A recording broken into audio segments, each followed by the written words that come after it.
Hi అండి, welcome to my channel. ఈరోజు వీడియోలో మనకి మే 21 మంగళవారం అనగా రేపే అండి మనకి నరసింహస్వామి జయంతి అనేది ఉంది కదండి. ఈరోజు కనుక మనకు స్వామివారిని భక్తి శ్రద్ధలతో కనుక పూజించినట్లయితే మనకు ఉన్న శత్రు బాధలు, నరదిష్టి, ఇంకా కుటుంబంలో ఎలాంటి సమస్యలైనా తీరిపోతాయండి.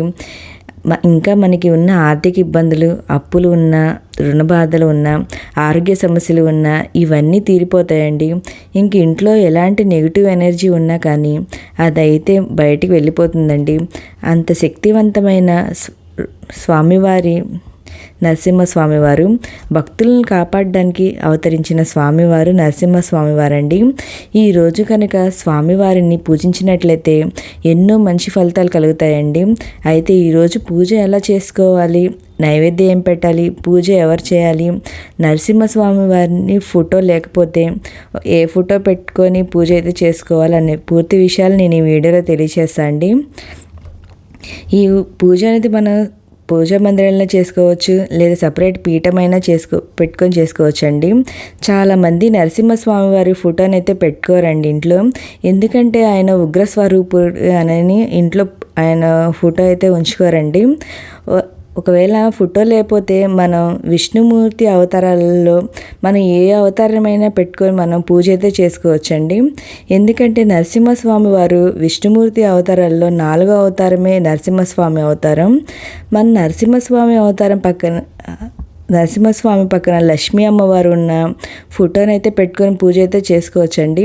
నా దగ్గర అయితే నరసింహస్వామి వారి ఫోటో అయితే లేదండి. అందుకే నేను విష్ణుమూర్తి అవతారాల్లో అయినా నా దగ్గర వెంకటేశ్వర స్వామి ఫోటో ఉంటే నేను ఆ ఫోటో పెట్టుకొని పూజ అయితే చేసుకుంటున్నాను అండి. ఇక్కడ పూజ కోసం నేను ముందుగా పిండి దీపాలు అయితే తయారు చేసుకుంటున్నాను అండి. ఎందుకంటే స్వామివారికి పిండి దీపాలంటే చాలా ఇష్టము. ఒకవేళ పిండి దీపాలు కాకపోయినా మీరు మామూలు ప్రమిదలైనా ఇది పూజ అనేది చేసుకోవచ్చు, దీపారాధన చేసుకోవచ్చు. నేను ఇక్కడ నవనారసింహ కాబట్టి నేను ఇక్కడ 9 దీపాలు అనేది చేసుకుంటున్నాను అండి. అంటే 7 పిండి దీపాలు పెట్టుకొని 2 కుందులు పెట్టుకుంటున్నాను అండి దీపారాధన కోసము. నేను ఇక్కడ దీపాలు అయితే తయారు చేసుకుంటున్నాను అండి. ఈ పిండి దీపాలు ఎలా చేయాలో నేను ఒక సపరేట్ వీడియో అయితే చేశానండి. మీరు ఒకసారి విజిట్ చేయండి, ఒకవేళ తెలియని వాళ్ళు ఎలా చేసుకోవాలో. నేను ఇలా చేసుకొని స్వామివారి నామాలు అయితే పెట్టుకున్నా అండి దీపం పైన చేసుకొని పూజ అయితే చేసుకుంటున్నాం. నేనైతే ఇక్కడ సపరేట్గా పీఠం ఏర్పాటు చేసుకొని ఈ పూజ అయితే చేసుకుంటున్నాను అండి. మీరు పూజ మందిరంలో ఈ పూజ చేసుకోవచ్చు, లేదా సపరేట్గా పీఠం ఏర్పాటు చేసుకొని ఈ పూజ చేసుకోవచ్చు అండి. నేను ఇక్కడ సపరేట్ పీఠం ఏర్పాటు చేసుకుంటున్నాను. నా దగ్గర వెంకటేశ్వర స్వామి, లక్ష్మీ అమ్మ వాళ్ళు ఉన్న ఫోటో ఉంటే ఆ ఫోటోని అయితే పెట్టుకొని పూజ అయితే చేసుకుంటున్నాను అండి. నేను ఇక్కడ స్వామివారిని పూలతో చక్కగా అలంకరణ అయితే చేసుకున్నా అండి. చేసుకొని పూజ అయితే చేసుకుంటున్నా. ఇదిగోండి నేను ఇలా పిండి దీపాలు అయితే అన్నీ రెడీ చేసి పెట్టుకుంటున్నాను. పెట్టుకున్న తర్వాత స్వామి అమ్మవార్లని చక్కగా పూలతో అలంకరణ అయితే చేసుకుంటున్నా అండి. చేసుకున్న తర్వాత మనం ఫస్ట్ పసుపు గణపతిని అయితే చేసుకోవాలండి. ఒకవేళ విగ్రహం ఉన్న మన గణపతి విగ్రహాన్ని అయినా పెట్టుకొని పూజ అయితే చేసుకోవచ్చు. నేను ఇక్కడ పసుపుతో గణపతిని అయితే చేసుకుంటున్నాను. చేసుకొని ముందుగా నేను పసుపు గణపతికి పూజ అయితే చేసుకుంటున్నాను అండి. ఎందుకంటే మనం చేసే పనుల్లో ఎటువంటి ఆటంకాలు ఉండకూడదనని ముందుగా గణపతి పూజ అయితే చేసుకోవాలండి. నేను ఇక్కడ గణపతిని పూజ చేసుకున్నాను. గణపతికి నైవేద్యంగా బెల్లాన్ని అయితే సమర్పించుకోవాలండి. సమర్పించుకున్న తర్వాత నేను నెక్స్ట్ ఇక్కడ పిండి దీపాలు అయితే వెలిగించుకుంటున్నాను అండి. గణపతికి పూలుతో చక్కగా అలంకరణ అనేది చేసుకొని నైవేద్యంగా బెల్లం అనేది సమర్పించుకున్నాను. విష్ణుమూర్తి యొక్క అవతారాల్లో 4వ అవతారమే నరసింహస్వామి అవతారం అండి. హిరణ్యకశిపుడు అనే రాక్షసుని చంపడానికి నరసింహ భగవానుడు నరసింహ రూపాన్ని తీసుకున్నారని చెప్తారండి. నా దగ్గర నరసింహస్వామి వారి ఫోటో లేదు కాబట్టి వెంకటేశ్వర స్వామి ఫోటోని పెట్టుకొని నేను ఈ పూజ, ఎందుకంటే ఈ వెంకటేశ్వర స్వామి పటం ప్రతి ఇంట్లో ఉంటుంది కాబట్టి ఈ వెంకటేశ్వర స్వామి ఫోటోనైనా పెట్టుకొని మనం పూజ అయితే చేసుకోవచ్చండి. మనకి పూజా సమయం వచ్చి మే 21వ తేదీన అంటే రేపే అండి పూజా సమయం. రేపు సాయంత్రం వచ్చి 4:24 నుండి 7:09 వరకు పూజా సమయం అయితే ఉందండి. మనం ఈ టైంలో పూజ అయితే చేసుకోవచ్చండి. నేను ఇక్కడ స్వామివారికి పిండి దీపాలు అనేది వెలిగిస్తున్నా అండి. నేను ఇక్కడ పిండి దీపాలు అయితే తయారు చేసుకొని వాటిపైన స్వామివారి నామాలు అయితే పెట్టుకున్నా అండి. మీరు చాలామంది దగ్గర నరసింహస్వామి వారి ఫోటో అయితే ఉండదు కదండి.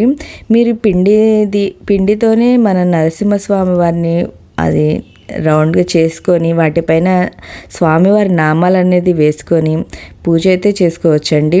నేను అన్నిటిని ఇక్కడ పూలతో చక్కగా అలంకరణ అనేది చేసుకున్నా అండి. చేసుకున్న తర్వాత ఇక్కడ మన పూజలో మనం తులసితో మరి చందనంతో స్వామివారిని పూజ అయితే చేసుకోవాలండి. ఎందుకంటే చందనంతో పూజ అనేది వాళ్ళు ఎందుకు చేస్తారంటే స్వామివారు ఉగ్ర స్వరూపురు కాబట్టి ఆయన శాంతపరచేందుకు వాళ్ళ చందనంతో పూజ అనేది చేస్తారండి. నేను ఇక్కడ తులసి ఆకులు, నా దగ్గర తులసి ఆకులు ఉంటే వాటితో చందనంతో పూజ అయితే చేసుకున్నాను అండి. ఇలా ఈరోజు స్వామివారికి నైవేద్యంగా వడపప్పు పానకాన్ని అయితే సమర్పించుకోవాలండి. లేదా అవి కూడా చేసుకోలేకపోతే బెల్లాన్నైనా ఇవాళ నైవేద్యంగా పెట్టాలండి. నేను ఇక్కడ కొంచెం పొంగల్ చేసుకున్నా అండి. పొంగల్ చేసి అది స్వామివారికి నైవేద్యంగా అనేది పెట్టుకున్నాను. తర్వాత స్వామివారిని చక్కగా తులసి ఆకులతో, పూలతో, చందనంతో పూజ అయితే చేసుకున్నా అండి. తర్వాత స్వామివారికి లక్ష్మీ అష్టోత్తరము లేదా స్వామివారి నామాలు ఉంటాయి కదండి, అవైనా మనం జపిస్తా పూజ అయితే చేసుకోవచ్చండి. నేను ఇవాళ అలా నరసింహస్వామి వారి పూజ అయితే చేసుకున్నా అండి.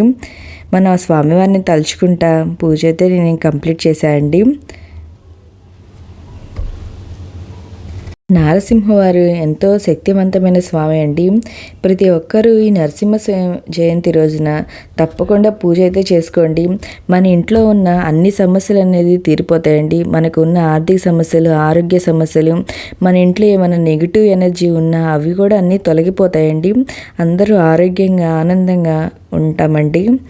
ఓకే అండి, మీకు ఈ వీడియో నచ్చినట్టయితే లైక్ చేయండి. ఎందుకంటే లైక్ చేసేదంటే చాలామందికి ఈ వీడియో అనేది రీచ్ అవుతుంది. మీ ఫ్రెండ్స్ అండ్ ఫ్యామిలీ మెంబర్కి షేర్ చేయండి. Thank you for watching.